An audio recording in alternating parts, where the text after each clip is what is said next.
السلام علیکم پیارے ناظرین، سراج ٹی میں خوش آمدید۔ پیارے ناظرین، ایک لڑکا جو ترکی کا رہنے والا ہے، جو شیطان کو اپنا خدا مانتا تھا، شیطان کی پیروی کرتا تھا، خود کو شیطانوں کا نبی کہتا تھا۔ بظاہر یہ لڑکا مسلمان خاندان میں پیدا ہوا، لیکن ایسے حالات پیدا ہوئے کہ اس نے شیطان کو اپنا خدا مانا اور اسلام کو چھوڑ دیا۔ پھر یہ کیسے دوبارہ اسلام میں داخل ہو گیا؟ تو آئیے اس لڑکی کی کہانی کو جاننے کی کوشش کرتے ہیں۔ پیارے ناظرین، اس لڑکے کا نام ہے ایپی زبانی۔ یہ لڑکا شیطان کو اپنا خدا مانتا۔ پیارے ناظرین، یہ مسلمانوں سے ایسے سوال کرتا تھا کہ لوگ اسے جواب نہیں دے پاتے تھے۔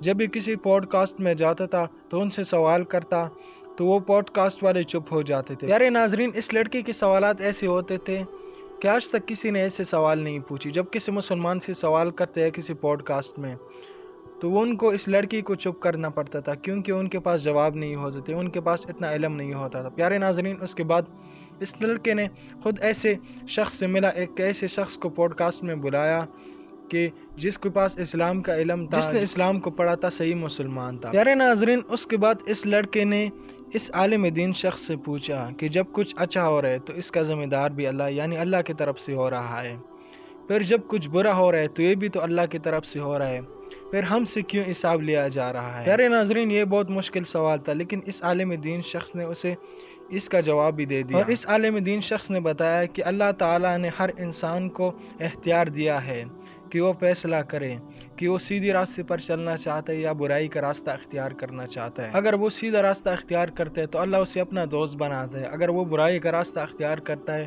تو اس سے حساب لیا جائے گا۔ پیارے ناظرین، جب اس شخص نے اس لڑکے کی سارے سوالات کا جواب دے دیا اور اس لڑکے کو مطمئن کر دیا۔ پیارے ناظرین، اس لڑکے کا کہنا تھا کہ میں ایک مسلمان فیملی میں پیدا ہوا۔ جب میں چھوٹا تھا میں اپنے والدین عزیز و وقار اور بہت سارے مسلمانوں سے سوال کرتا تھا اسلام کے حوالے سے، اللہ کے حوالے سے، تو وہ مجھے چپ کرتے تھے اور ڈانٹتے تھے۔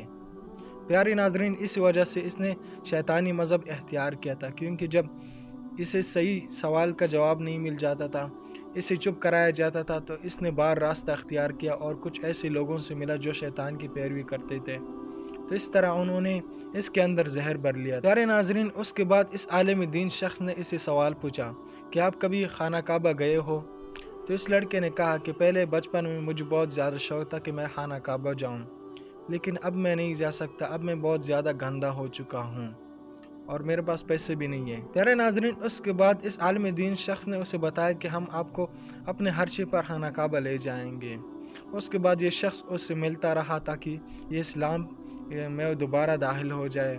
بہت زیادہ محنت کے بعد اسے دوبارہ اسلام میں داخل کرایا اور ایک سچا مسلمان دوبارہ بنایا۔ پیارے ناظرین، اس کے بعد یہ دونوں خانہ کعبہ بھی گئے اور اس لڑکے کا چہرہ بہت تبدیل ہو چکا تھا جب یہ شیطان کی پیروی کرتا تھا۔ اس نے بالوں کا کلر چینج کیا تھا، چہرے پر عجیب عجیب چیزیں لگائی تھی، خود کو شیطان بنایا تھا، لیکن اب دیکھو خانہ کعبہ میں موجود اور وہاں پر نماز بھی پڑھی، اب وہ ایک سچا مسلمان بن چکا ہے۔ پیارے ناظرین، اس سے ہمیں یہ سبق ملتے ہیں کہ ہمیں اپنے بچوں کو بچپن سے تعلیم دینی چاہیے، ورنہ وہ کوئی اور راستہ اختیار کر لیتے۔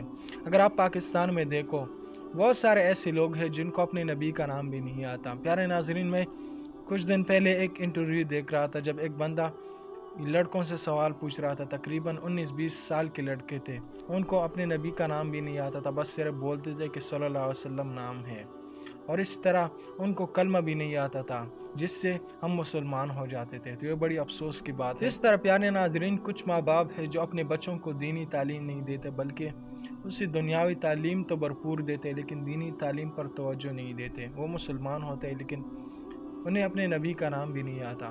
تو آپ لوگ اس بارے میں کیا رائے رکھتے ہیں؟ مجھے کامنٹ سیکشن میں ضرور بتانا۔ اپنا اور اپنے پیاروں کا بہت سارا خیال رکھیں۔ ملتے ہیں کسی اور ویڈیو میں، تب تک کے لیے اللہ حافظ۔